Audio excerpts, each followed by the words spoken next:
article that I wrote detailing the difference between the biblical Genesis account and the Gilgamesh story. And I entitled it Gilgamesh Lied. Why did I say that? Well, Gilgamesh is not only an epic by, this early post-flood society, but it's also the testimony of an individual. Gilgamesh was actually the ruler of Uruk and assembler of the Epic of Gilgamesh about himself and his exploits. And guess what? He was a giant. By modern measurements, Gilgamesh allegedly stood 5.5 meters tall. That's 18 feet tall.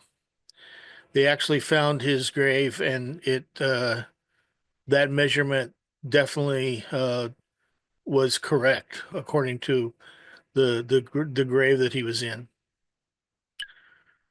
The knowledge of giants from archaeological finds has been suppressed in the past few centuries, especially by groups like the Smithsonian, that has attempted to round up virtually every giant skeleton found in North America, for instance, which, by the way, there's over 2,000 documented finds in North America alone. And I can only assume, presumably, to store them in a warehouse or get rid of them at the Smithsonian. I believe the reason for this is that scientists do not want that kind of information in the public square, as it defies their views of evolution and genetics, and tends to prove the accounts in the Bible to be true.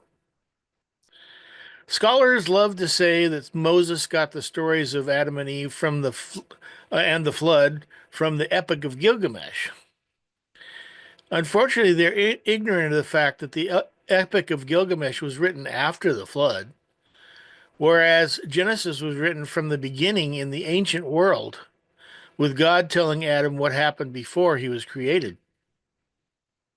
Adam's subsequent eyewitness account was written according to the Bible in Genesis 5:1. It says this is the written account of Adam's family line. When God created mankind, he made them in the likeness of God. That's the NIV. In the CSB, it says this is the document containing the family records of Adam. On the day that God created man, he made him in the likeness of God. And finally, in the NOG, it says this is the written account of Adam and his descendants. So this is what Moses would have written down when he was compiling the accounts from before he was alive. Written accounts from the pre-deluge were very likely passed down finally to Moses and who compiled them. It's plain to see the different writing styles in the accounts, which I noticed right away. Each one is a different style, which wouldn't have happened if there had been just one person composing everything, as people say. Moses came up with it all. Those oracles may also have been handed down in written form. Dr. Henry Morris, among others, makes a clear argument that the book of Genesis, compiled by Moses, was likely handed down in written form from the beginning through the lineage of Abraham, Noah, and Adam, Noah, and Abraham. There's no reason to doubt this assumption, as Adam had 900 plus years to develop a form of writing to accompany the language that he was created already speaking.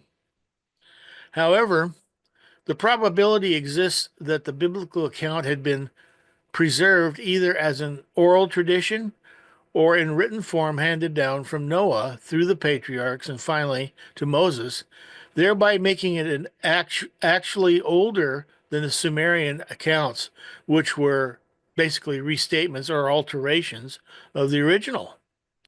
And that's from the flood of Noah and the flood of Gilgamesh impact by Frank Laurie. These oracles were also likely in Hebrew, According to Henry Moses' beliefs, the original language of the Bible, as presented in Genesis, was Hebrew. He strongly advocated for a literal interpretation of the Bible, which means he considered Hebrew to be the language God used when communicating with humans in the beginning. One reason is that the names of the pre-flood people were in Hebraic. After Babel, when God confused the one language they spoke and wrote, then we see the development of other written languages all the way back to the Epic of Gilgamesh. Other early post-flood languages derived from Hebrew, not the other way around, as many suggest. Then there are the accounts of Noah, Genesis 6:9, of Noah's sons, Genesis 10:1, and after the flood by Terah, and so on. So the biblical account is the only eyewitness testimony of the facts of Genesis and wasn't stolen from some other account. On to the Gilgamesh lies from this demonic Nephilim whose name was Gilgamesh. Tablet 1. The story introduces Gilgamesh, king of Uruk. Gilgamesh said he was two-thirds God and one-third man, and he was oppressing his people who cried out to the gods for help. You know, there's only one God. All other gods are false gods, demons, fallen angels, and Nephilim. Deuteronomy 32:17, they sacrificed to false gods, which are not God, gods they had not known, gods that had recently appeared, gods your ancestors did not fear. Speaking of Abraham, he's introduced to a female congener who tempted him. That's in the Epic of Gilgamesh. Sorry, Adam was not introduced to a woman, but rather God created a woman from his side or rib. Also missing is the fact that the serpent was the one who tempted Eve, who was then deceived and got Adam to follow her example. Another story from the epic. However, a major difference between the two stories is that while Enkidu experiences regret regarding his seduction away from nature, this is only temporary. After being confronted by the god Shamash for being ungrateful, Enkidu recants and decides to give the woman who seduced him his final blessing before he dies. You know, that contrasts with the story of Adam, whose fall from grace was understood in Scripture as a punishment for disobeying God, and the inevitable consequence of the loss of innocence regarding good and evil. Again, Gilgamesh claimed that he and his family survived the flood.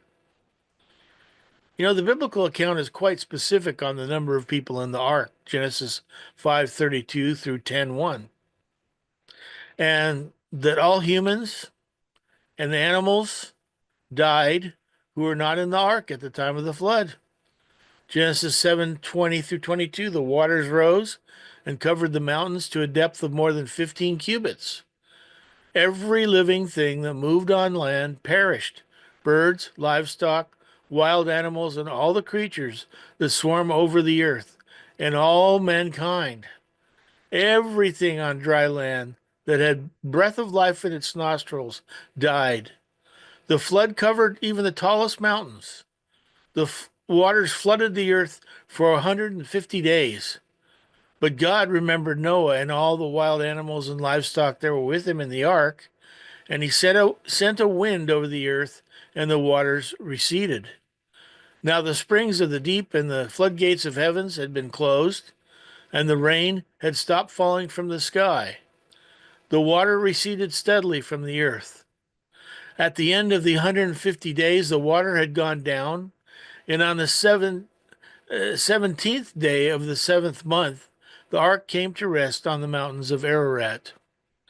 The waters continued to recede until the 10th month, and the first day of the 10th month, the tops of the mountains became visible. So the Nephilim were destroyed in the flood. But they did come back after the flood, which means they were here, then all died, then mating of fallen angels and human women began again. Case in point, I believe, is Nimrod and his wife slash mother, Semiramis.